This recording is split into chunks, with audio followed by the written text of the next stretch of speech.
Okay, so we got the new chapter for this week after that emotional episode from chapter 259.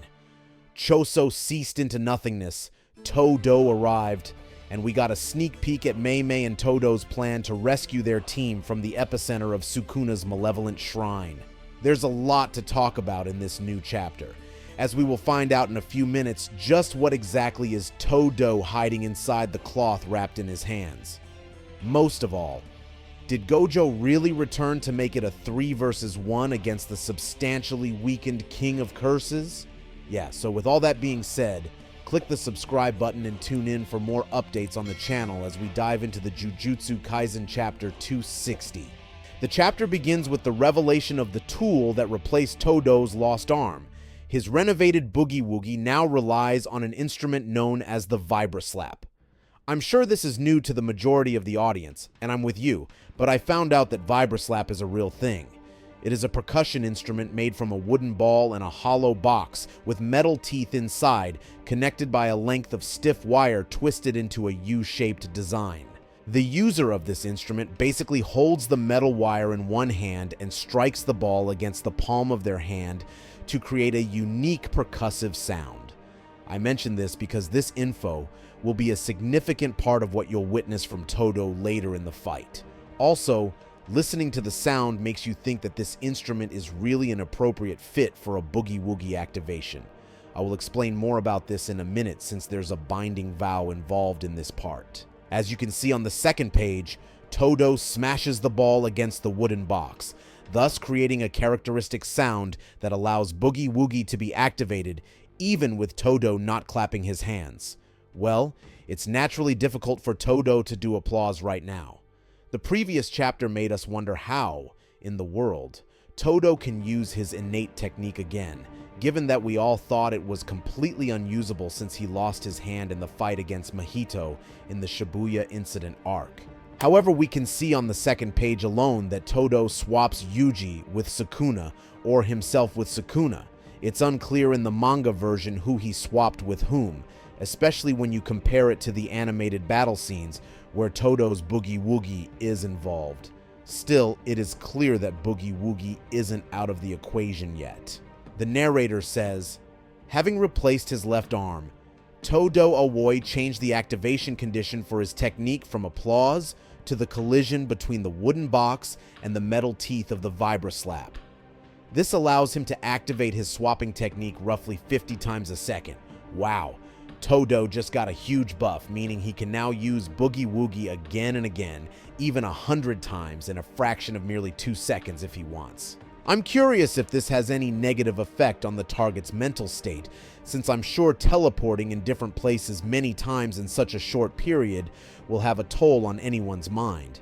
Well, there's no sign of any mental fatigue so far, so I think it's least likely to happen in the Jujutsu Kaisen universe. Nonetheless, it is evident that Sukuna is wary of the sound from the Vibraslap, as he can be seen looking at the instrument intensely as if waiting for the swap. Unfortunately for him, Todo's unpredictable Boogie Woogie activation is so hard to deal with that Sukuna receives Todo and Yuji's consecutive attacks. Now, let me remind you that Sukuna is still suffering from curse technique burnout, as mentioned in chapter 259, so it will be more challenging for him to handle this stuff.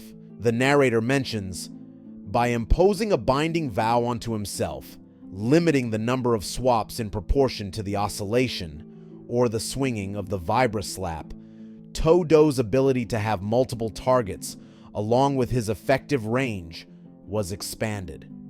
Actually, Todo's discussion with Mei Mei in the previous chapter hinted at this massive buff. Previously, they talked about how Todo needs to expand the effective range of Boogie Woogie to swap Ino and the others with Mei Mei's crows.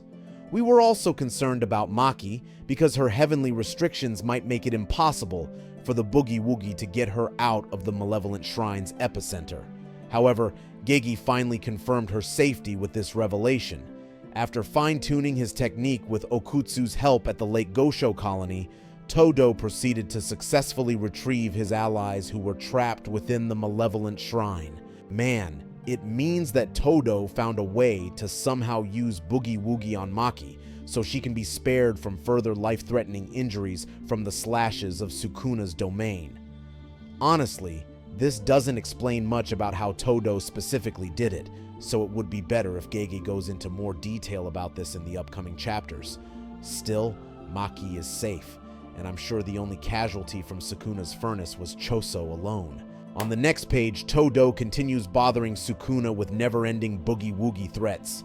Even so, it is obvious that the King of Curses is just smirking as if amused at the turn of events. This shows how thrilled he is to sip a taste of an exhilarating battle rather than the boring ones he had so far with other sorcerers. One great example of this would be his fight against Maki, where Sukuna can be seen smiling throughout the entirety of their combat. Unfortunately, this also means that even though Sukuna admits that Todo appeared at the time he least wanted him to, the King of Curses is still chilling despite the numerous nerfs and damages he currently has. Therefore, Sukuna will continue trying to predict the pattern of Boogie Woogie until something happens that will decide who among him, Yuji and Todo, will land a Black Flash. The confrontation continues as Yuji and Todo press Sukuna into the corner. As you can see on this page, the two jump in the air, which is part of the plan because, in the next moment, Todo swaps Sukuna with Yuji to lower the chances of him evading their upcoming attacks. Todo attempts to kick the opponent, only for Sukuna to dodge it mid-air and safely land on the ground, where it is less dangerous. Todo notes this in mind, but unlike the translations in the leaks, it sounds like there is a different meaning to what he said. At first, we assume that Todo simply keeps in mind that Sukuna can leap mid-air. That doesn't make a lot of sense since the other characters can perform similar maneuvers, like Maki, who use the air as footholds. Hence, Todo shouldn't be surprised that the King of Curses can perform such a thing too. Imagine being shocked that Bakugo can yell at the same intense level as Endeavor when he screams, "Shoto!" Jokes aside, what Todo seeks to learn is how Sukuna can execute those movements in his current state. I might be wrong in this one because the sentence's meaning remains vague. However, one thing is for sure.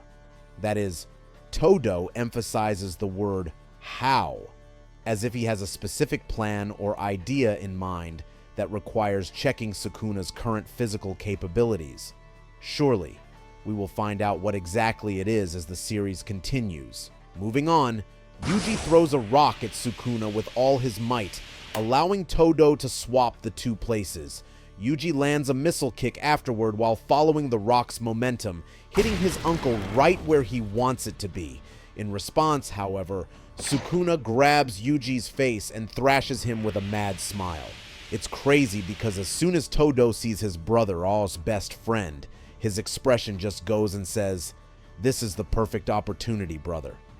After all, Todo continuously plays the Vibra-Slap to swap Yuji with certain objects in the surroundings, enabling him to strike Sukuna in his blind spots. They don't even give him the chance to think. In essence, this causes Sukuna to view the situation as if they are in a roulette. They just keep spinning as Todo, who acts as the dealer for the duration of the game, keeps an eye on the ongoing swaps. Now, I don't know much about roulette, but Sukuna came to this conclusion because he learned that Todo can swap as much or as little as he'd like with one tap of the Vibra-Slap. Therefore, and let me borrow the king's words here, the fact that Todo can regulate it freely makes adapting to Boogie Woogie impossible. Wow, just what can I say? First, Sukuna admits that Todo's sudden appearance is terrible timing for him. And now, he's basically praising Todo and his innate technique by acknowledging that it is a pain to deal with, even for a powerful curse like him. Does this mean that Sukuna considers Todo as a threat? Well, the guy is still smiling despite the odds swaying away from his favor, so it's hard to say. In addition, the King of Curses finds out through his observations that there is one single instance where it would be possible for him to read the timing of Todo's Boogie Woogie. I will reveal what that is in a few seconds, as I just want to remind the viewers who are sticking to this part of the video that Todo is known for his high battle IQ. Therefore, he probably has some idea of Sukuna's thoughts, at least to some extent. So, Todo might use the king's strategy against himself and overwhelm Sukuna to the point that his downfall begins to draw near. Yuji and Todo continue to pressure the King of Curses with continuous swaps, smashes, and utter destruction. Despite that, Sukuna is still basking in his all according to plan moment. After all, he can be seen smiling while thinking that, yeah, Yuji being so focused is the pattern Todo wants when swapping Yuji with another person or object. Their exchanges and the memories of Yuji's battle with Todo against Hanami allow Sukuna to be sure that Yuji and Todo are going for a feint. They might resort to a Boogie Woogie swap or not. This can go one of two ways, but Sukuna knows where to strike. In the next moment, however, Mei Mei's crow appeared from thin air. Man, this crow alone causes Sukuna to rethink his decisions in life as he finally realizes that he has misread Todo's next move. Sukuna assumes that Yuji swapped with the crow, so he kicks in the bird's direction and obliterates it, thinking that his oh-so-beloved nephew is there. Todo plays the instrument synchronously with Sukuna's movement. Unfortunately for the King of Curses, nothing happens. He got tricked again. In reality, Todo didn't activate the Boogie Woogie this time, meaning Yuji hasn't swapped places with anyone. Man, can you imagine the second-long silence in this part when it gets animated? That short moment of failure and misconception from Sukuna will really make him pay for the consequences as we finally reach the climax of this 2 versus 1 battle. Also, it seems like Todo gets the last laugh thanks to the 3 layers of deception he quietly sets up ever since the battle starts. Assuming they are the sudden emergence of the crow and the final bluff where Yuji remains in place instead of swapping with the bird, I can only imagine that the first deception he is referring to is the fact that Todo made Sukuna think that they will go for a feint earlier. Regardless of what it is, the duo's next move is a freaking black flash, as Yuji strikes Sukuna with the sparks of black once again. This attack weakens Sukuna's soul to a tremendous extent, topped off by the curse technique burnout the king suffers from and the wounds and injuries in his body that he can't heal with the reversed curse technique. Sukuna is definitely in big trouble. Furthermore, Yuji grabs his guts and does some brutal things to Sukuna, which I think there's no need to mention specifically. This page shows how angry Yuji is at the man who ends the life of his brother. Well, Yuji harbored some hate at Sukuna ever since before, due to the heartless things the latter did. Also, it's clear that Sukuna is receiving irreparable damages again, not to mention that Yuji is making him pay for his sins with a demonic face. I noticed that this scene is meant to be the final page of the chapter, given that there's a note in the lower left saying this is the end of 260. However, there is one more scene left to be discussed, as in the following events, Sukuna coldly says, "Domain expansion." The narrator explains that Sukuna's incredible efficiency enables him to expand his domain as many times as needed, despite his cursed energy levels dropping considerably to a point comparable to Yuta. But instead of a malevolent shrine, what Sukuna sees afterward is the silhouette of a man he once buried with his own hands, the departed spirit of the strongest sorcerer. The chapter ends with the appearance of a ghost who looks exactly like Gojo.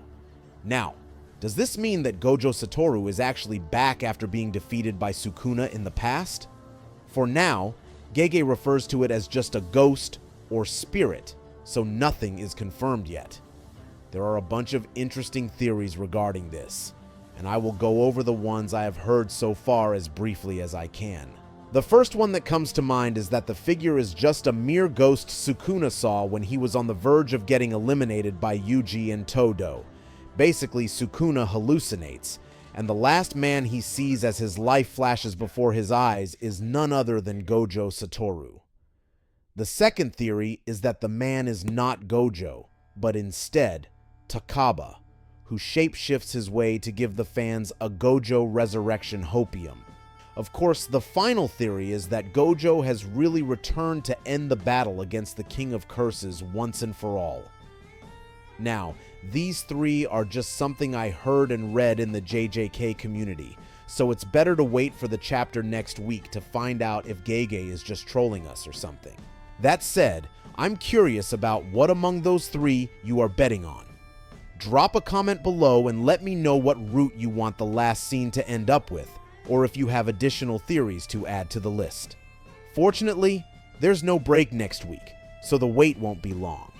With that being said, that is all for now. Thank you for sticking at the end of the video, and hit the like and subscribe button if you enjoyed this episode. See you in the next review.